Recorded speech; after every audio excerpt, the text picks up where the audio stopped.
Next frontier on AI, Sora 2, and what that could mean for book marketing. So, Joanna Penn sent Thomas an article by Joe Lamba. I do not know how to say that. Lamba de Jiva, just about how Sora I 2. was going to read this line, but if you want to try to take that name, No, it's not. it's It's all for fine. you, I'm buddy. I'm like so expendable. It's okay.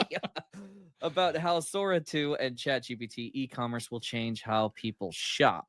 So at first glance, when you look at Sora 2, I mean, So I got Sora 2 today, and I'm actually going to be giving away a Sora 2 activation code to one person who's here live. If they leave a comment saying, please, so just post a comment saying, I want a code, and I'll pick somebody randomly. And I'll also pick somebody from the replay.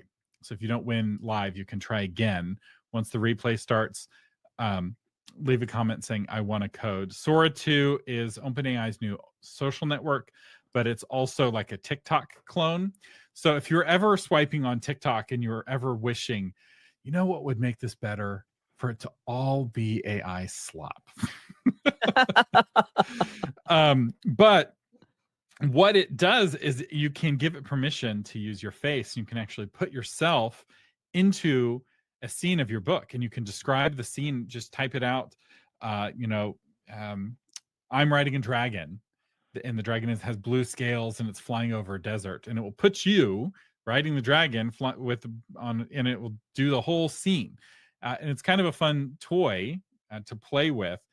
And this article that Joanna sent me was somebody kind of asking the question, okay, what's the next step? Because right now it's in toy mode. You have to have a code to get in. It's invite only, which is why, right, post I want a code in the comments, either live or in the replay.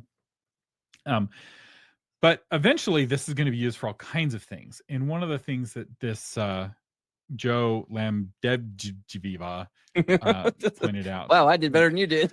in the article was people will be using tools like this and seeing themselves using a product, right? Seeing themselves in a video wearing a sweater or wearing that cool watch or holding the book. So, because one of the things they pointed out is ChatGPT is really good at high consideration purchases. If you're researching which laptop model to get and you want to know the technical details, differences between this model and this model, it's really good at helping you do that research. But it's not very good at impulse buys. And impulse buys tend to be more on TikTok and Instagram and Facebook and just browsing Amazon.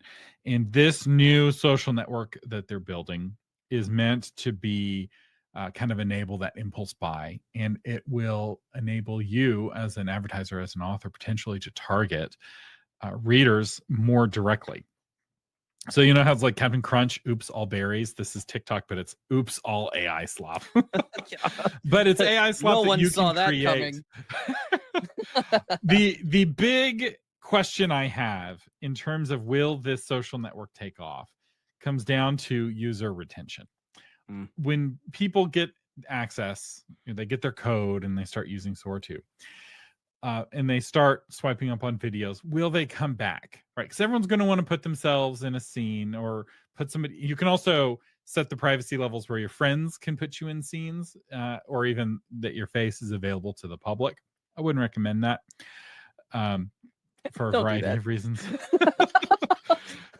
This is going to be abused. Don't do that. It's really interesting some of the ways people are abusing. I tried to make a video of Sam Altman on top of the skyscraper being shot at with bullets and like dodging them in slow motion, like in the Matrix, and making them tennis balls instead of bullets. But what's interesting is that this will be combined where people can shop right there in the app.